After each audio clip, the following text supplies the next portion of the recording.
I'm Kathryn Mazza, CMO and President of Red Media with Hy-Vee. Welcome to the CPG Guys podcast. Welcome to the CPG Guys podcast. Your hosts, Shri Rajagopalan and Peter V. Espan, explore how brands and retailers engage consumers in an increasingly digitally driven world. And now, here are the CPG Guys. Hello and welcome to the CPG Guys. I'm of course Shri, your co-host, co-founder and CRO of Think Blue Consulting, your partner to growth, whether retail, media, omnichannel, or back to basics in store. We're here for you. Get in touch with me at Shri at thinkblueconsulting.co. That's co, not .com. Not joining me today for today's episode is my co-founder of the CPG Guys, Peter V. Espan. When he's not podcasting, he leads client engagement and Flywheel, the e-commerce accelerator division of Omnicon. If you're wondering why he couldn't make it today, he's actually driving his daughter down to Washington because school is just closed for the year. Please do listen to my older daughter, Ria Raj's music, www.riaraj.com. Headed to MTV in the UK as we speak today. And Lara Raj is a member of the Universal Music Group Cat's Eye, who of course have another worldwide super hit in their song Gnarly. Touch, of course, has now crossed 400 million in streaming music. They'll be performing at both Lollapalooza and the Kids' Choice Music Awards this summer, so do catch them online and on TV. Before we get to our guests, we want to ask you to consider following us on your preferred podcast listening app if you already don't do so. Apple is what I would recommend. Please do leave us a rating and a review. The rating tells us how we're doing. The review tells us are we having the right conversations because you shaped the show. And now let's get to our guest, a guest that we have been waiting for quite a while. Can't really answer why we haven't got to it. Here's the great news, folks. We're here today and I can't actually wait. I'm equally excited as hopefully the guest is. Kathryn Mazza is the CMO and president of Red Media, where she leads the growth of the platform at Hy-Vee. Prior to, she was at Dick's Sporting Goods. So please join me in welcoming her to the CPG Guys. Kathryn, been a while. I'm thrilled to have you. How you doing? Good. I am so excited to be here. So you guys are legendary and, bummed that Peter can't be with us. So you guys are going to have to get me on a second time so we can get the trio going on here. Guys and gals, you heard it straight from Kathryn's mouth. She has promised to come back on the show. So maybe right after one of the big events in our industry, which is Grocery Shop later this year, we'll ask for Kathryn to come back on as we can probably do a nice recap of where the industry is, what her big plans are for 2026 and how Red Media is making a difference in the grocery world overall, especially as a super regional. So I can't wait to do that. You've committed now, Kathryn, so I'll come back chasing for you on the CPG Guys here. So, of course, in the digital liner notes of this episode, we'll include links to your LinkedIn profile, Hy-Vee's corporate websites, as well as the LinkedIn pages for our listeners to access while we go on with our conversation. So I'm going to start with a softball for you, Kathryn, if it's okay. But one that's very important for the industry. And as a people leader, what leadership lessons have you learned in your career that guide you today at Red Media? What inspired you to be in the hot seat running Red Media and CMO? I mean, it's a very large role. You come from Dick's Sporting Goods. Why don't you tell us over the years, what are those leadership lessons you've learned and how you apply it at Hy-Vee? Yeah, that's a great question. I just got done doing mid-year reviews with all of my direct reports at Hy-Vee. And, I like to share with them because I'm a new leader for many of them as well. And I share with them, there's some key parts of my DNA that make up my leadership style. And I think these are key. One, I think you have to be passionate about everything you do. I think, my point of view is if you don't have passion around what you're doing, you might as well go home because you're just not going to do your best work. The next thing's going to be, partnerships. You learn through the years that you have to be a good partner internally and externally. And when you build those strong relationships, folks are much easier to work with and influence. You can get over hurdles in an easier way. And then the other big thing that I think I got a real long lesson at through my career at Dick's is just change management and how important it is to get through change management, especially as you're trying to run a startup retail media network within a large scale retailer. It is not easy and you're going to have a lot of wins, but you're going to have a lot of losses along the way and a lot of people with different points of view. So just having that relentless ability to work through the change management is something that I think has served me well. It's one of my superpowers, if you will. Wow, so passionate. That's why we do the CPG guys as well. I mean, people ask us, how do you do 2 episodes a week, 500 episodes in? We love what we do. And we every conversation means the world to us because here's a little secret I'm going to give away today. I think Peter and I learned the most of everybody because somebody's always teaching us, coaching us something, as you will on this episode to us as well. The second you talk about partnerships and relationships, having relationships means influence. We met today for the first time, not in person, but here, e-meetup. Hopefully, and you said you'll come back a second time. That's relationships at its best. And then change management is one I'd like to talk to you a lot more about. And it has to do with if I go back 5 years in history pre COVID, as the shopper got more and more digital, of course, the shopper is nearly 100% digitally influenced at this stage, not just on an app or on a given platform, but surround sound on their smartphone and on their tablet. I have merchant after merchant tell me, I don't want to touch this digital thing because it's a P&L drainer. It's not profitable. I hate e-commerce from the bottom of my heart. Now, obviously, COVID changed that, but a lot of it enforced was a forced error versus an unforced error. I still have merchants tell me that. I'm not going to take names. Change management is so important. So I'm going to get to that in 1 second, but I'd love to talk to you about your career prior to getting to Hy-Vee. So, right, take us through the years. What is a young Kathryn Mazza getting out of college? She goes to Dick's Sporting Goods, suddenly into a career. She's VP of Media for Dick's Sporting Goods. That's a big job. What happened in all those years? How did you get there that brought you over to Hy-Vee? Yeah, that's a great question. So of all things, I'm in marketing, but I actually got a degree in accounting. And I was originally an accountant coming out of college, and I was a staff accountant for Dick's Sporting Goods and was working on fixed assets and depreciation. That being said, I took a lot of marketing classes at the University of Pittsburgh, and I always knew that I didn't necessarily fit the stereotypical role of an accountant. I knew that I had a creative side to my mind, and I enjoyed narratives, storytelling, connection with consumers. So eventually, after I did a round in finance, the marketing department, you can appreciate it. Marketing is one of the largest, expenses in SG&A. And Dick's was growing rather quickly at this point in time. And they said, our marketing budget is a bit disorganized. It's growing. We need somebody over here in marketing that has a finance background to help us manage it. So that was the first role I took that really got me within marketing. And then from there, it was just an amazing ride of just getting to take on more and more. And as the career journey went through the years, my focus started to go from finance to a little bit more marketing. And so my last role there was the VP of Media, and then I was the GM for Dick's Media, their retail media network. We launched that in the time that I was there as well.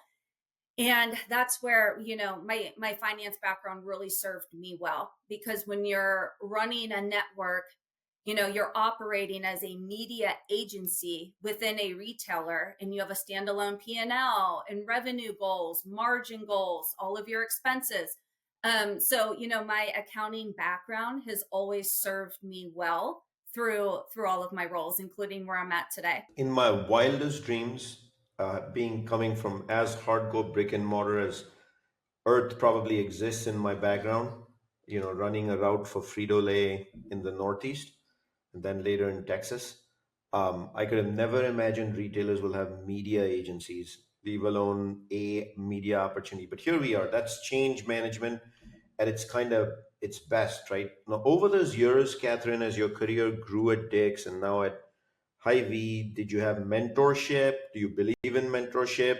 I've always felt mentorship has evolved from one way to giving and taking because reverse mentorship is real these days. It's been for a while. So tell us about, did you have mentors along the way? Are you mentoring others at Hy-Vee these days? Like, how does that work for you? Yeah, I had several really strong mentors along the way. I would say one of the more meaningful ones was, the CMO that was there, whenever I launched our Dick's Media. And, he was just a really great leader that helped me understand how to manage the finance, the data side of things, along with just really rich quality, creative. And he also recommended that I go through this executive development training course that just really gave me the tools and the confidence that I needed to move into a VP level role. Because, I would say in my career, the largest jump that I made was going from a director to a VP. At the director, you're strategic, but you're still kind of execution, very much hands-on, helping your managers out. And then when you go to the VP level, I think the bar just really raises for you. And then all of a sudden, when you have those two letters, in your title, all of a sudden you can be in the room with the presidents and the CEOs and global leaders of your suppliers. And and it's a big change, and the expectations really go up. So I think I think his mentorship in getting me through that time was really key. Then, when I went over to Hy-Vee, right, I'm coming from years of a career in sporting goods, and now I'm going and working in grocery, the CPG space, which I don't think there's not a lot of advertisers out there that have higher standards, in my opinion, than some of the top CPG brands. And so our president at the time at Hy-Vee, and her name was Donna Tweeton, and she has since retired, but she was just an amazing mentor for me, in that I was coming into grocery, didn't know anything about that. I was also flying in from the East Coast to the middle of the country, to a state I haven't even visited before I went there. And, just trying to navigate a new culture, and trying to get through change management and influence people. So she was critical for me in being successful at Hy-Vee to date, and then in launching me into the CMO role. I actually talked to her earlier today. She's still a mentor for me. You and I have something in common. And now, after 30 years of being in CPG, I finally feel like I did the right thing. And that is, I have a bachelor's in accounting as well. Um, that said, let's transition now to your everyday role now as CMO and president of Red Media. What does a day in the life of a CMO at Hy-Vee look like? Do you have to handle loyalty, customer acquisition, your storytelling, why a shopper should come into Hy-Vee and get a basket, why they should go online, use the app? I mean, this is a big job. And then in addition, you got the media angle as well to complete the full funnel from upper funnel to lower funnel. So what does a day in the life of yours look like? Yeah. So, every day my morning starts off, and I look at how the sales were for the overall company from the day prior. And I look at, what's coming up this weekend, right? What kind of big event or sale do we have this weekend? Our loyalty program, we do a Fuel Perks loyalty program. What's coming up there? And just kind of ground myself in what is happening that week. And then I flip over to the Red Media side, and I'll look to see how revenue is looking there, what kind of campaigns are launching, and just make sure I feel like we're in a good place there. Then normally, I flip into meeting zone, right? And focusing a lot next year from a marketing standpoint in three areas. One is going to be brand. We've gotten away from talking about just how special our brand is with Hy-Vee, and I think that's just the nature of the economic climate. And a lot of retailers are having this issue with balancing their dollars between brand and trying to be super promotional, and at the end of the day reach people with value and get them into the doors. We're going to go back to brand in 2026 for Hy-Vee. So I'm focusing on, telling our stories of quality. Customer service is at the core of everything that Hy-Vee does. And then our connection with our customers and our communities is also a focus. Loyalty is a second area of focus. So we're going to be expanding our loyalty program. And then, media plans and measurement is another area that I spend a lot of time focusing on. We are in the middle of transferring to a new media agency of record as we speak. So there's just a lot of transition taking place right now to set us up for our fiscal 2026, which quite frankly is right around the corner. It starts in October. First of all, I want to congratulate you on all the success and also good luck for fiscal 26 as it kicks off in October. But you said something very important in terms of loyalty, and that is customer service. You guys are a legendary retailer in the Midwest. I mean, those that come to your stores obviously love you. We hear it from people, we hear it from people that come on the show. But having been a CPG, come from CPG background myself, Hy-Vee was very important to me in that universe. Customer service is an art that many retailers have forgotten. Simple things like keeping the store clean, clean aisles, staying in stock. I'd love to hear from you. What is your definition? What is Hy-Vee's definition of customer service? And how do you strive to achieve the best you can be at customer service? Yeah, our tagline is a helpful smile in every aisle. And we live that to our core, right? We want to be there and make people smile in their lives when they are in our stores, but when they're home and they're, cooking dinner with their families or baking cookies with their children's for the holiday. So in store, really, when you talk about the stores being clean, of course, the stores being clean, people not standing in line, forever at checkouts. Do we have people bagging the groceries for you, being helpful, getting you, out the door? As you're going through your shopping journey, right? Is somebody coming up and welcoming you into the store and helping you find whatever you need? And when somebody is looking for something at Hy-Vee, right? The expectation is that you don't just tell them, hey, it's over in aisle 6. No, you take them and you walk them over to the actual product. You visit the bakery, we give the children a free cookie. Our meat counters, right? We do a lot of consultation there with our customers.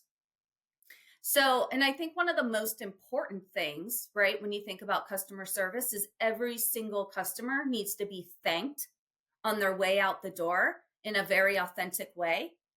And it's something that sounds so simple, but I can tell you, I don't get a thank you all the time in a lot of different places, that I shop. It means a lot when you look somebody in the eye and you tell them thank you for doing business with you. Catherine, no debate on anything you said, but the tagline alone is a punchline. Like if you execute what the tagline says successfully, you've had them at hello. And then if you're going to say thank you repeatedly, I want to shop at Hy-Vee. Like, let's not even debate this anymore, right? Yeah. Yeah, and the thing that, we're thinking about is the helpful smile in every aisle, right? That it's been around for a long time. Hy-Vee is a 95-year-old company. And so it's really talking about how the Hy-Vee employees were going to be helpful smiles in the aisles of the stores. We're thinking about it so much more broadly now. When you think about e-commerce, right? Our e-commerce app and it being personalized and you being able to get your groceries delivered to you or quickly going up and doing the drive up pickup of your groceries, right? Those moments should all be making you smile, taking a load off of you, being helpful in your life. Our expectation is that we make impact in our customers' lives and our communities beyond just the shopping aisles. So let's jump over to ecom. And what I'd love to learn is how Red Media actually integrates with Hy-Vee's e-commerce and in-store experiences. You kind of started highlighting just the periphery of it right there with the pickup. Yeah. Yeah. So from a retail media network standpoint, we do a lot of the basics, right? Every retail media network does, the on-site banner ads, the sponsored products. We offer emails, text messages. Here's where we're going to be differentiated. We actually just in March announced a partnership with Instacart Carrot Ads platform. And so we are actually going through that implementation right now. So we are going to have Carrot Ads as our ad tech solution. And so we're going to have really rich types of formats that advertisers can get access to. Of course, we'll still have banner ads, sponsored product ads, but we'll also have shoppable video there with the actual products within the video right to the right-hand side. So it's easy to add them to cart. And then we also have gotten into CTV, different types of offsite display, social. And then when you get to in-store, that is where the magic starts to happen. And I think that's where we are really known to punch above our weight, and we're differentiated. So we have over 10,000 digital screens across our stores. And we have been working really hard to make sure that we have an operating model internally where my Red Media team could not be more attached at the hip with our merchants. It's a tough code to crack that other retailers have tried to, and we've gotten there. Where let me give you an example of how that actually comes to life. So we will do a campaign for one of our suppliers, and we partner with the merchants to make sure that the item is in store. Is it on display? Is it on certain end caps? Then do we have digital media supporting it on our site, sponsored products? Are we running off site? And then when you get in store, do we have the digital screen above the end cap showing the products? Do we have different floor graphics? Do we have the in-store audio running?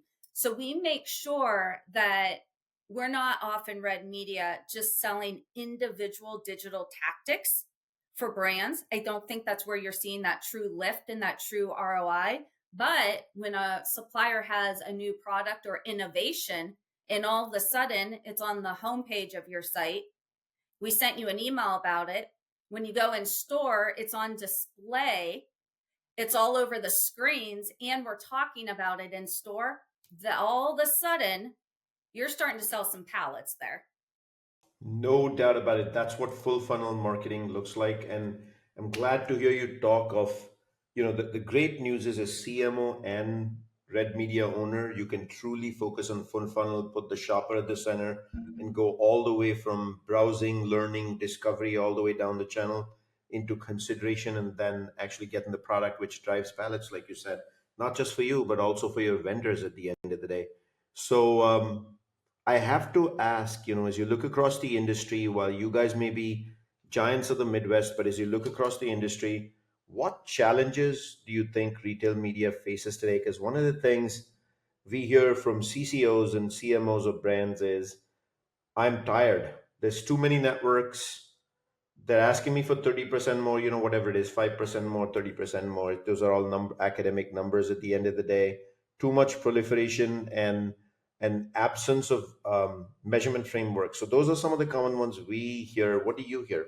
I hear a lot of the same, especially as a regional player, right? We have to fight to get our fair share of retail media dollars. And I think our approach is, I think some retail media networks from a supplier standpoint, they could actually be considered like a tax on the business, right? The supplier has to pay a tax to do business. That is the last thing my heart would be broken if I ever heard a supplier say, oh, Red Media is just a tax on my business, right? I want to provide value, meaningful value, and strong ROIs. We want to be quality partners with all of the suppliers. So I do think though, that just the sheer number of networks, it's going to be really hard for these suppliers to navigate it. And, the larger ones, they're working with the biggest, the best media agencies out there. The media agencies aren't going to be, spending time working with 50 different separate retail media networks, right? And those size of media agencies, they're like, we don't want hands-on white glove service. We actually want to be left alone, and we just want to get our creative on your website, right? Preferably the highest above the fold we can. So I do think the networks that are not offering self-service access to data through a platform like, the Trade Desk, and they're not offering different different capabilities in store, and their reporting isn't where it needs to be. They don't have the closed loop across the board, or they can't show incrementality. I think they're going to get left behind. I also think there could be some, consortium out there that forms. There's already different, consortiums of data, right? When you think about like what Ripple is doing out there, where you can take your first party data in a safe, compliant way and combine it with others to have a broader audience to reach with national scale. I think that's going to continue to be a thing. But I think some of the smaller networks could certainly join together and join forces, because an opportunity that regional grocers do have is their customers are extremely loyal to them in some places. So the quality of the first party data is extremely high. Now, you might not have that national scale, the quantity of it, but if we can find a way for, some of the super regionals to come together in the future, I think it could be a real powerful thing. No doubt about that whatsoever. In fact, Think Blue Consulting, my other company, we are in partnership with FMI, when we will be releasing some thought leadership around this measurement frameworks very thing in the fall, and then at FMI midwinter, a much bigger outcome. You are always welcome to join us in that journey, not only to influence it, but also to contribute and make sure we do the right thing for the industry to bring a framework. So we'll follow up with you outside of this conversation if there's interest there. But one of the areas I do want to actually jump into to go deeper is that very measurement and ROI, etc. So a lot of confusion, as you've already mentioned, in the industry today from the supplier side, where I have never believed it's a tax. When someone says it's a tax on the sales side, it's the weakness of the CCO and the sales teams. They have, remember, Catherine, they have no idea how media works. Salespeople have no clue, no interest. They look at media and think it's all baloney because it's the attribution world, right? So that's why they call it a tax.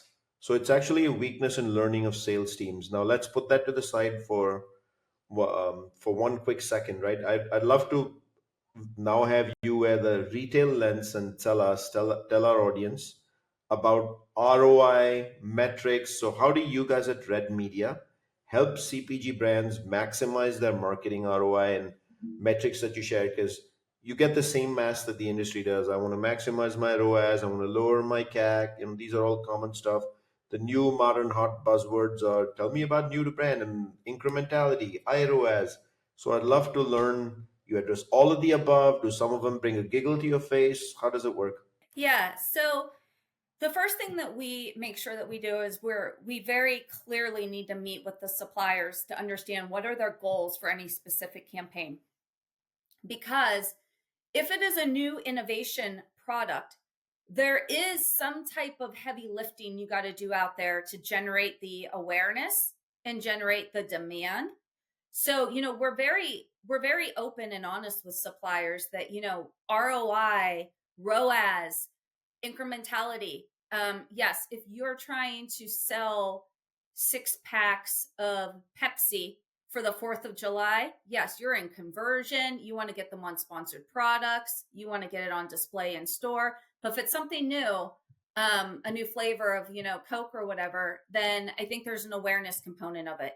So we're just very clear from the start, what are your goals? Is this a new product? Are we trying to create awareness? Are you just purely focused on conversion? Are you trying to grow market share, acquire new customers? And then we go through the media planning process. And then from there, we'll launch the campaign.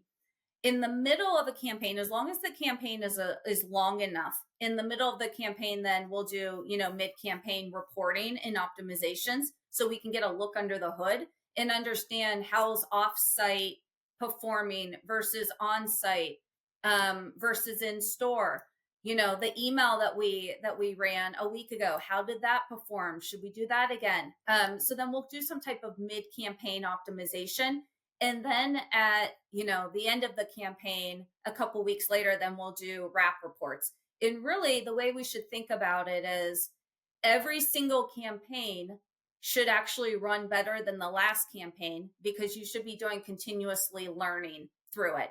If you are meeting with your suppliers and you're going through the metrics at the actual media tactic level, and you're comparing the results against the expected benchmarks, and you're properly providing insights to take to the next campaign, then you should just see your performance continuously getting better as you're learning the supplier's products and you're learning more about the way your consumers want to interact with the products. One of the things, Catherine, that comes to mind is I think suppliers tend to come, and I come from the world of suppliers for 30 years. So I'm guilty very much of this as well, that we complain about the metrics because we look at each campaign individually with one goal in mind, which is ROAS, which doesn't make sense, right? It should be based on a brand objective. Sometimes it can very well be for an innovation about driving awareness.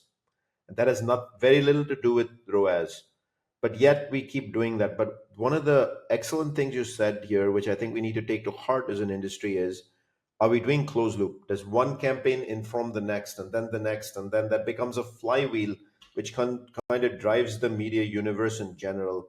And that's what will create optimized campaigns. I also heard you say you are working with suppliers to try and understand if you can midway through a campaign dynamically optimize, which is very important as well, because learning is one of the best mechanisms of optimizing indeed.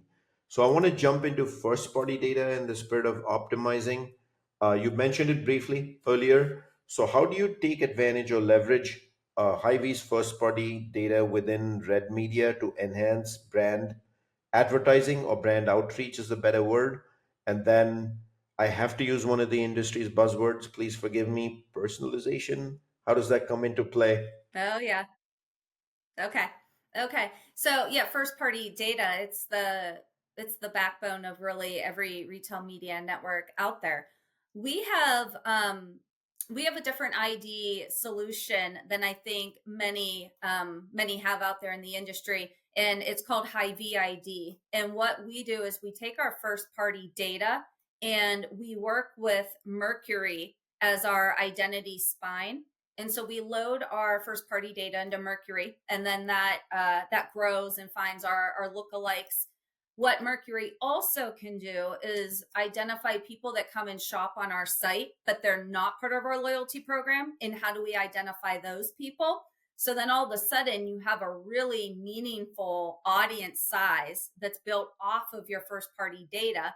And then we can build custom audiences, segment it, and then take the audiences and push them to the trade desk or whatever media platform, they're going to end up in. And then once you are able to take your transactions, flow them back through, take all the engagement logs from the trade desk, bring it back through Mercury, do the matching. That's where you can kind of close the loop.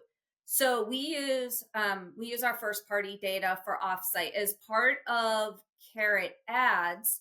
We will also be leveraging our first party data, and this is where the personalization is going to come in.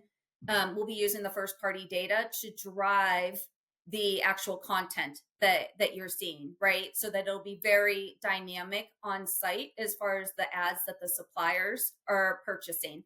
Now, from an enterprise standpoint, as the CMO, I also have personalization as a priority for 2026. And really, it's going to be, again, all about leveraging that first party data to make sure that we understand what is the content that is relative to our consumers and how do we meet them wherever they choose to consume media. I've got another industry buzzword for you. We talked about personal bingo, AI. And I got to tell you, Catherine, wherever I go, people want to talk now. The latest buzzword within that buzzword is agentic AI, right? But one of the things I've been curious about, not so much the retail media end of measurement, but the creative aspect of media in general, right? As a CMO, you're probably often faced with the challenge of how you can be more granular in your media marketing, how you can be. Personalization is a big word, and people mistake that literally for talk to Shri about Shri only, not cohorts. But how do you think AI will improve creative? Well, while a lot of negative is being discussed today as deep fakes and things of that nature, is there a world where AI will allow much more personalization, if there was such a word, mass personalization at scale? I think it should. I think it should. It's something I'm just starting to look into.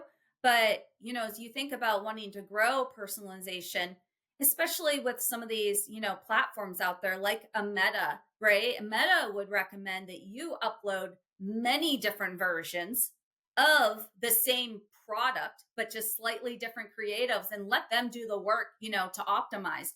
The problem is creative takes a long time to build, especially when you have manual processes, right? And you have limited numbers of people that can make all of these different versions.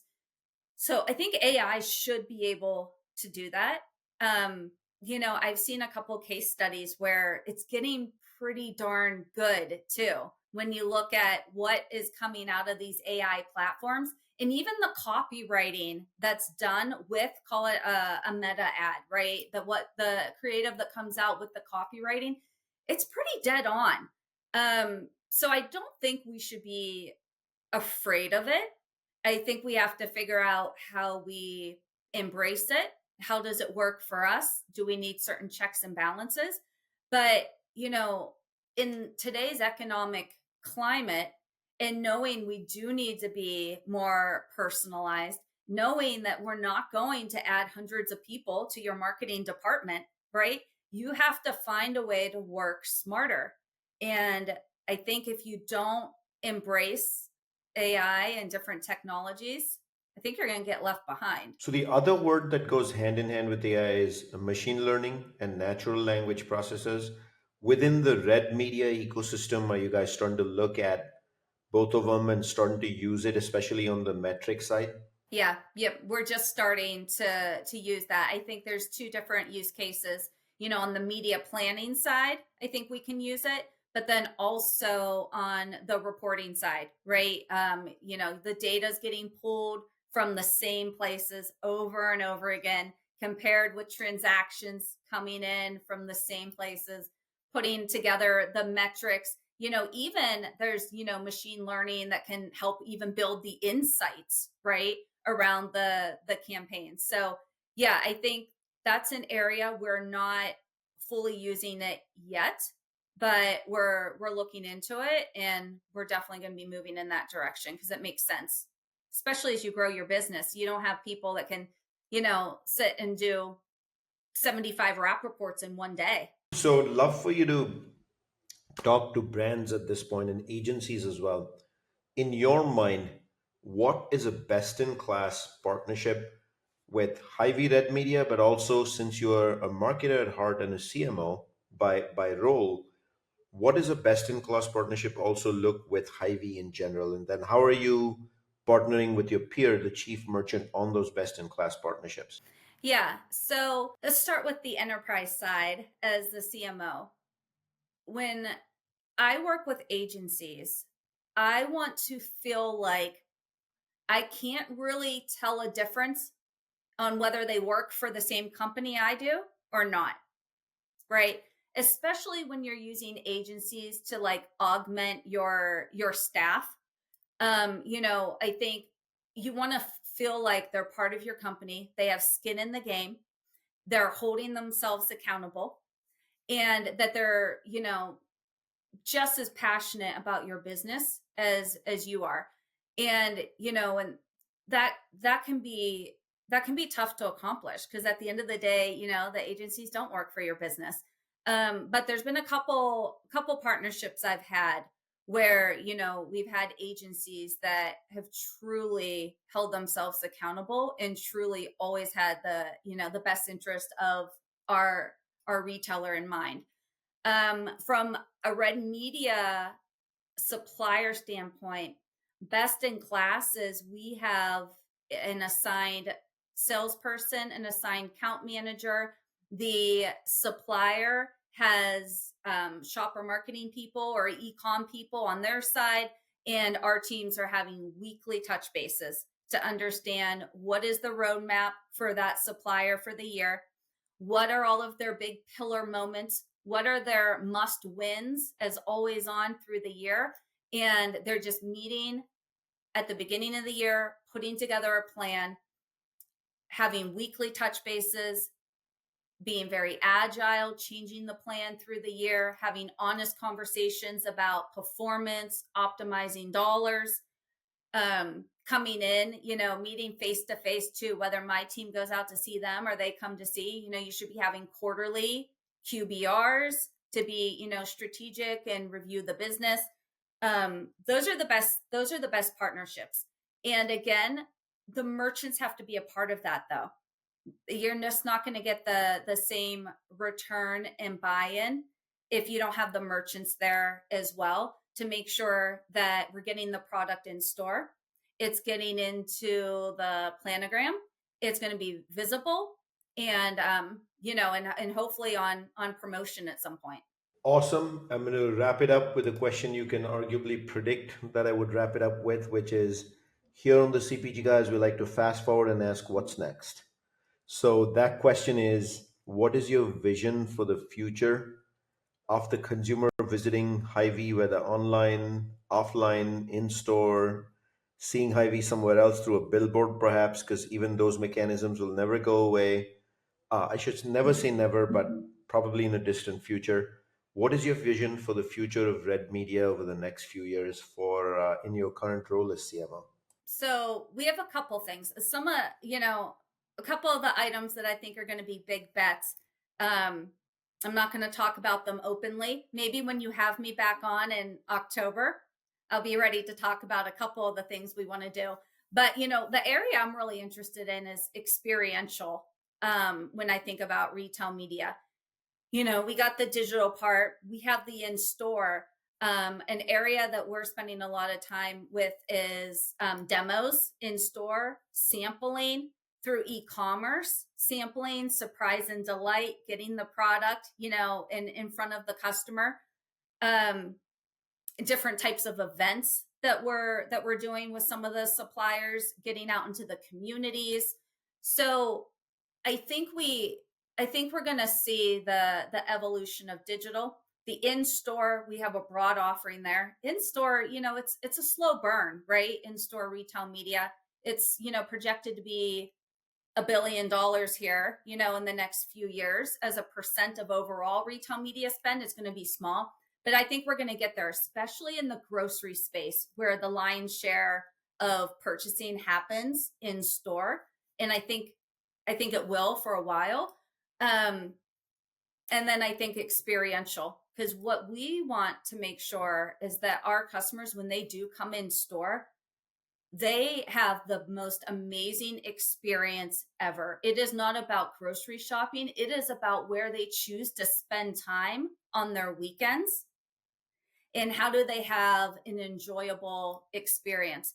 And I think there's a lot of different elements of things we could be doing in store to interact with our customers in partnership with our suppliers. I love that you said there's a lot of elements we could bring in store because it's back to basics in the CPG industry and omnichannel retail, and that does require be ready. You already said the 101 very early up front, right? Customer service. Deeply believe that's where it starts, that's where it ends, and once they're in store, you just make life easy for the shopper. And I love that you wrapped up saying, I'm going to pay attention to the store a lot more and I'm going to make sure that the customer is captivated in store. So let me remind our listeners you can find all of our content by simply going to a web browser and typing cpgguys.com as the URL. If you or someone you know has something to contribute on this ongoing industry discussion on the CPG Guys, please drop us a line at contact@cpgguys.com. Again, that email is contact@cpgguys.com. To our audience, thank you for the clicks, likes, comments, DMs, meeting us at trade shows, coming to our events, recording episodes with us, and to our sponsors. We are always grateful for you. The show doesn't exist without all of you. You work with us all year, and we're grateful to have you as our audience and partners. Thank you. Kathryn, sincerely from the bottom of my heart, we're honored to have you, but more importantly, you made time for us on a Friday afternoon. I can't thank you enough. It was great to have you on the CPG Guys, and we will have you back shortly. You as well. Thank you so much. This was great. Have a great weekend. And congratulations again to your daughters. They are amazing. Very kind of you to say that, Catherine. That's a wrap of this episode, and we'll be back soon with another episode of the CPG Guys.